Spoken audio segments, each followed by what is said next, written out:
pegangan dari BNN sebenarnya P4GN ini. Angka prevalensi dari tahun 2019 ke 2021 itu terjadi peningkatan.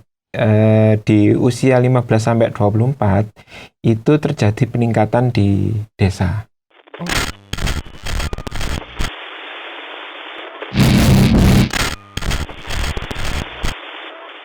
Di hari Senin pagi yang indah ini kita ketemu lagi di program Ngobrol Apa? Ngobrol seru seputar apa aja. Nah, kali ini narasumbernya ada 2 orang yang sudah hadir di studio ya. Di studio kami ada 2 orang. Yang pertama ada Pak Aga dan juga Pak Wahid nih. Nah, kita akan kenal lebih dalam dulu sebelum kita mulai perbincangan kita di pagi hari ini. Oke, pertama dari Pak Aga dulu deh. Pak Aga ini dari BNN ya? Betul. Ya, di bagian apa ini Pak? Kebetulan kami sama sebenarnya dari bagian P2M. P2M. Betul, dari BNN Kota Batu P2M Pencegahan dan Pemberdayaan Masyarakat. Pencegahan dan Pemberdayaan Masyarakat. Jabatan kami adalah penyuluh narkoba dan yang kebetulan lengkapnya sebenarnya penyuluh narkoba ahli muda. Jadi jabatannya fungsional. Fungsional. Jabatan fungsional. Oke. Pak Wahid juga sama ya berarti di posisi yang sama. Iya. Berarti Bapak berdua ini adalah rekan kerja lah ya. Iya, ini satu rekan kerja, divisi. rekan main juga. Rekan kerja dan rekan main ya. Oke, jadi sebagai informasi aja ya, kita beberapa waktu lalu sempat bekerja sama dengan BNN dan kita sekarang lanjut lagi nih bekerja sama dengan BNN untuk kita bisa bersama-sama mengedukasi masyarakat, terutama dalam konteks perbincangan kali ini itu kita mau bahas untuk khusus segmen anak-anak muda. Gitu. Nah, dan di BNN ini ada salah satu program yang cukup menarik nih. Kalau disingkat namanya P4GN. Ya. Kalau dipanjangin atau kepanjangannya itu pencegahan dan pemberantasan penyalahgunaan dan peredaran gelap narkotika. Nah, itu sebenarnya tujuannya apa sih, Pak? Sebenarnya program P4GN ini adalah program nasional sebenarnya. Jadi bukan cuma dari BNN tapi nasional. Jadi kayak memang program utamanya BNN dan tujuan BNN berdiri adalah P4GN ini. Jadi adalah tadi kan pencegahan dan pemberantasan. Iya, betul. Yang dicegah adalah penyalahgunaannya.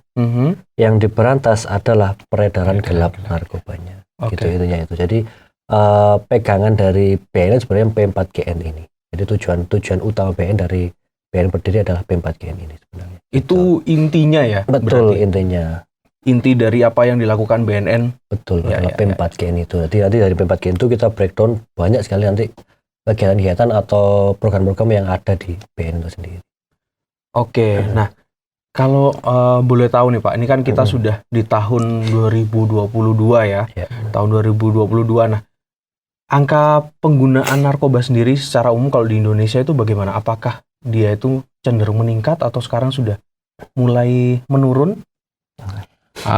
Kalau dibandingkan ya antara seperti yang kemarin sudah diluncurkan itu, jadi angka prevalensi dari tahun 2019 ke 2021 itu terjadi peningkatan. Gitu. Jadi sekitar sambil nyontek ya. Iya. Itu jadi peningkatan dari 1,8% menjadi 1,95%. Oke. Nah, yang banyak terjadi yaitu utamanya di daerah perkotaan. Daerah perkotaan. Ya. Nah, sedangkan untuk segmen umur itu kita kan dibagi menjadi 3, yaitu antara usia 15-24, kemudian yang kedua adalah usia 25-49, yang selanjutnya adalah usia 50-64. Oh, dibagi kategorinya itu. Iya, betul kategori ya. Oke. Nah, kalau boleh tahu nih, per kategori itu bagaimana nih keadaannya kalau sekarang? Mungkin kategori yang dari yang paling muda dulu itu apakah mereka naik atau turun ya, Pak?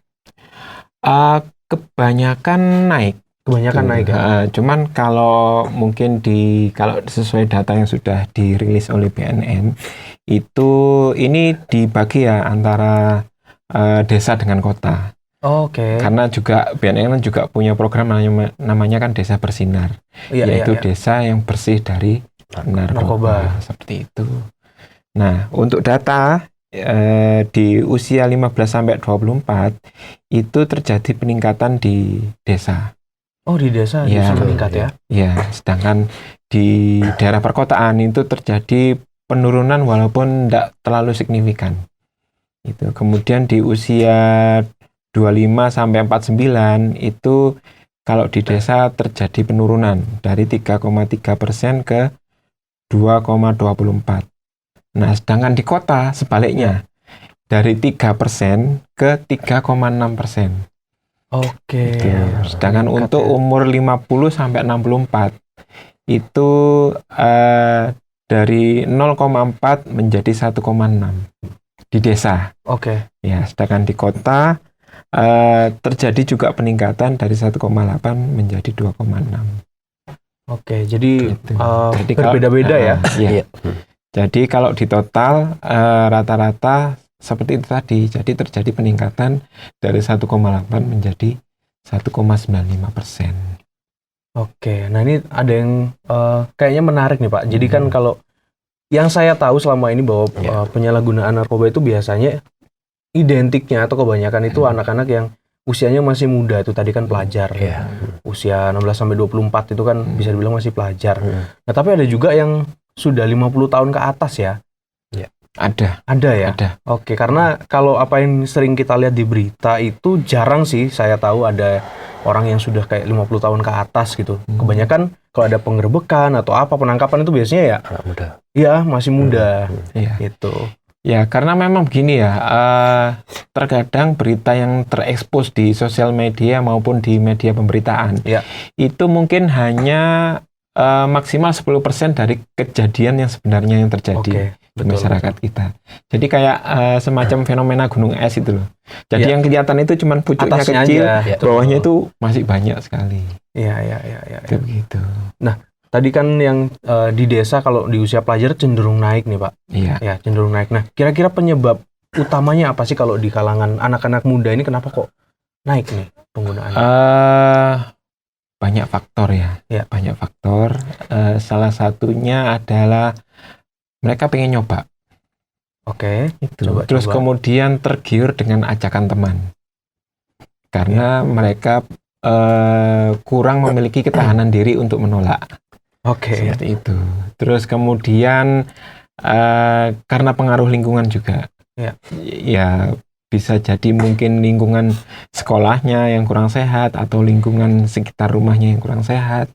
Apalagi mungkin kalau ditambah dengan adanya pembulian seperti itu. Nah, itu biasanya kan orang yang terkena bully kan dia ada dua kemungkinan. Dia akan jadi lebih baik atau malah jadi terpuruk. Gitu. Nah, yang bahaya nih yang terpuruk ini. Seperti itu. Iya. Berarti penyebab utamanya itu tadi ya, memang sering dijumpai ya. Iya. Oke. Itu tadi angka yang sudah Bapak sebutkan tadi, angka prevalensi tadi itu untuk general di Indonesia atau di Indonesia? Di Indonesia ya. Jadi kalau misalkan pengen lebih tahu lebih banyak, karena kami kan nggak bisa membacakan semuanya tuh. Oh ya, jelas. Di Google ada namanya Indonesian Drug Reports. Itu memang rilisnya dari BNN tiap tahun ada. Bisa diunduh di Google, ada 124 halaman itu lengkap. Mulai dari prevalensi, mulai dari jenis-jenis yang baru segala macam. Ada di Indonesian Drug Report nanti. Indonesian Drug Reports. Betul, ya. Oke. Nanti coba saya cek juga. Oke. Jadi penyebabnya anak-anak muda tadi bisa dibilang karena mungkin ada pembulian, lalu mereka mungkin lingkungan yang buruk, pengaruh teman dan segala macam ya. Kemudian kalau di angka usia seperti itu, apakah mereka itu sebagian besar pengguna berarti Pak ya? Atau kebanyakan ini mereka masih coba-coba. Masih tahap coba-coba. Terus kemudian kan ada juga semacam ini kalau di ilmu marketing kan para pengedar dan bandar itu kan mereka menyasar ke usia muda ini dengan harapan kalau mereka nanti kecanduan itu pasarnya akan terbuka sampai 30 tahun ke depan. Iya, mereka akan pakai terus ya. Iya, seperti itu. Nah, itu yang berbahaya. Iya, Apalagi kan betul. Indonesia kan sebentar lagi dapat bonus demografi kan. Iya, Jadi generasi betul. mudanya kan lebih banyak. dari yang tua maupun yang anak-anak. Ya. Jadi bisa dibilang pekerjaannya BNN ini cukup banyak. Banyak, PR-nya banyak. cukup banyak sekali. Dan memang sebenarnya narkoba ini bukan hanya pekerjaan BNN. Jadi makanya BNN punya program yang nanti kita akan bahas, yang intinya kita harus sinergi dengan lapisan masyarakat dari segi apapun itu, gitu kan, ataupun dari lembaga-lembaga apapun itu. Contohnya kayak ormas, kemudian apalagi dari lembaga-lembaga pemerintah, kemudian dari lembaga swasta, kemudian dari lembaga pendidikan yang saling berkaitan, bersinergi untuk mencegah narkoba ini sebenarnya gitu. Jadi kami BNN kan kami di seksi kami di P2M cuma 6 orang, 7 orang. Oh, 6 orang. Iya, 7 orang kan untuk memberikan informasi ke seluruh Batu kan kurang gitu kan, masih pasti betul. Kurang. Jadi kita minta bantuan dari lembaga-lembaga lain untuk bekerja sama. Jadi kan narkoba itu adalah PR bersama sebenarnya. Iya, betul. Musuh bersama ya. Betul sekali. Kalau sendirian pasti BNN juga kewalahan. Betul sekali. Dengan jumlah yang nggak banyak pastinya dibandingkan jumlah masyarakat yang ada di sini. Betul. Ya. Nah, oke. Kalau ngomong-ngomong soal balik lagi ke penggunaannya di anak-anak muda nih. Iya. Nah, sebenarnya kalau di anak-anak muda nih yang populer itu biasanya seperti apa sih, Pak? Penggunaannya nih. Yang banyak beredar itu sebenarnya yang sudah umum diketahui oleh masyarakat kayak sabu, kemudian ganja, kemudian yang banyak beredar di adik-adik kita yang pelajar itu pil double L, kemudian dextro. Tuh sebenarnya kan ini adalah obat-obatan medis yang disalahgunakan. Iya. Selama ini dipergunakan secara tepat itu tidak masalah gitu. Sedangkan ini disalahgunakan tidak sesuai dengan takarannya istilahnya. Apapun itu saya rasa di semua agama pasti mengajarkan apapun itu yang berlebihan pasti kan membawa baik ya. Keburukan seperti itu. Ya berarti yang dipakai tadi kayak sabu, ganja, pil double L. Oke, jadi mereka bisa mengakses hal-hal yang sebenarnya mereka nggak boleh ya. Iya. Nggak boleh akses tanpa ada istilahnya ada izin dari yang berwenang gitulah ya. Karena sebenarnya memang itu obat.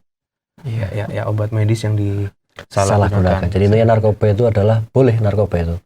Bahkan di Undang-Undang 35 tahun 2009 narkoba itu ketersediaannya dijamin oleh negara. Yang tidak boleh adalah intinya disalahgunakan. Jadi kayak tadi misalkan pil dextro, pil double L itu sebenarnya kan obat untuk, kalau pil dextro itu kan obat batuk sebenarnya. Jadi kalau misalkan kita batuk itu kan dikasih obat-obat batuk kan dilihat ada dextromethorphan gitu kan. Ya itu sebenarnya dextro. Kalau pil dextro yang kuning itu Mas, kalau pil kuning itu kalau di puskesmas banyak. Jadi ketika kita batuk, kita sakit apapun, kita gatal, dikasih minum itu istirahat. Akhirnya batuknya reda kan itu kan. Yang terjadi di masyarakat sekarang apalagi pelajar di Kota Batu menyalahgunakan itu. Jadi dextro itu dibeli, ada pemasoknya juga segala macam, dibuat istilahnya untuk ngefly. Kalau anak muda zaman sekarang bilangnya ngefly. Entah itu dextro, entah itu pil double L. Kalau pil double L lain lagi. Pil LL itu kalau yang asli namanya pil Lexotan. Itu untuk orang penyakit ayan. Ayan atau bisa untuk penyakit Parkinson. Kalau bahasa Jawanya buyuten. Iya. Itu ketika minum itu pasti kan tenang kan, pasti kan badan kan tenang. Nah, sama anak-anak muda sekarang disalahgunakan itu. Terlebih lagi yang lebih parah lagi, pil LL yang beredar luas di kalangan pelajar sekarang adalah pil LL yang palsu. Yang KW. Palsu ya. Jadi ada waktu itu tahun 2017 apa ya? 2017. Tapi dari BNN nangkap di daerah Kediri sana. Itu ada pabriknya yang memang untuk pembuatan pil double L yang KW. Di Kediri. KW ya ada. Pil double L KW itu pembuatannya dengan cara pil LL yang asli itu dicampur dengan tepung, Iya. kemudian Tepung dicampur, gadung. betul, tepung itu kemudian dicampur kapur barus, terus Kapur barus. betul, Iya. dan bahan kimia lain, Iya, gitu iya, kan, iya. dicampur, kemudian dicetaki, itulah yang disebarkan ke anak-anak pelajar sekarang. Jadi kalau bahasanya anak pelajar dari anak-anak SMP SMA sekarang di Batu itu satu tik itu satu kertas foto itu loh, kertas plastik itu loh. Oh iya iya, Plastik kecil yang ya. kecil itu isi isi 10 harganya sekitar 9.000 sampai 10.000 dijual. Oke. Bahkan mohon maaf di daerah Batu juga pelajar juga banyak yang edarkan gitu kan. Banyak yang edarkan. Tujuannya adalah itu tadi untuk nge-fly, untuk istilahnya lupa sementara masalahnya segala macam. Tujuan untuk itu jadi kalau sekarang kan miras kan mahal. Iya iya. Cenderung mahal kalau miras mahal. Kemudian untuk beli yang jenis sabu ataupun ganja kan mahal juga. Jadi sabu kalau satu poket kecil itu harganya 1,2 ya. Sekarang 1 gram itu 1,4 Ya, 1,5 sangat juta. tidak terjangkau oleh anak Pelajar, pelajar gitu ya, kan. ya, Makanya mereka pengen istilahnya nge-fly, ingin mabuk segala macam dengan apa ya, dengan itu yang lebih murah itu tadi. Ya. Kalau di pinggir-pinggir jalan kalau miras gitu kan pasti kelihatan gitu kan baunya segala macam. Kalau pil itu kan wis ditenggak 10 wis nggak kelihatan, mereka nge-fly segala macam. Langsung Gitu. 10 itu ya biasanya. Langsung 10. Langsung 10, bahkan ada yang kejadian juga di Batu waktu itu kan ada 3 orang anak. Satu orang ini cewek, yang 2 ini rebutan, istilahnya rebutan cewek itu tadi. Yang satu ini yang ceweknya pengen siapa yang habiskan paling banyak pil dextro itu. Jadi pacar saya katanya gitu kan. Taruhan ya jadi. Iya, yang satu ngabisin 30. Oke, 30 langsung Masuk rumah sakit. Langsung masuk rumah sakit. Yang satu habisin 50 kalau nggak salah itu. Koma. Gitu. Itu banyak sekali kasus-kasus yang terjadi di pelajar Kota Batu, sangat banyak sekali. Ya, itu usia yang rentan juga ya sama hal kayak gitu ya. Mereka kan masih krisis identitas kan. Ya, betul. Masih usia-usia yang memang butuhkan perhatian khusus juga lah. Kalau perhatiannya dikasih salah ya bisa terjerumus itu tadi. Tadi Mas Wahid bilang pengaruh lingkungan sangat besar. Iya. Pengaruh lingkungan sangat besar. Jadi yang awalnya memang dia nggak tahu, kemudian bergaul yang tahu ya akhirnya tahu, nyoba-nyoba segala macam, ketagihan, wis selesai. Iya. Itu jadi cukup menarik ya tadi pembahasan kita soal P4GN yang bisa jadi P4GN ini adalah kayak basis atau core-nya apa yang dikerjakan dari BNN ya. Betul sekali. Dan kita sudah membicarakan juga merambat-merambat tadi sampai apa yang banyak menyebar di kalangan anak-anak muda. Nah, oke, Bapak-bapak, jadi kita akan kembali lagi di sesi yang kedua ya. Kita akan bahas di sesi kedua itu soal bagaimana cara mencegahnya, lalu bahayanya apa yang mungkin lebih detail lagi, lebih mengerucut. Kita akan bahas di sesi yang kedua. Oke, kalau gitu, jadi terima kasih Bapak-bapak buat waktunya. Kita akan lanjutkan lagi di sesi yang kedua setelah yang satu ini. Oke.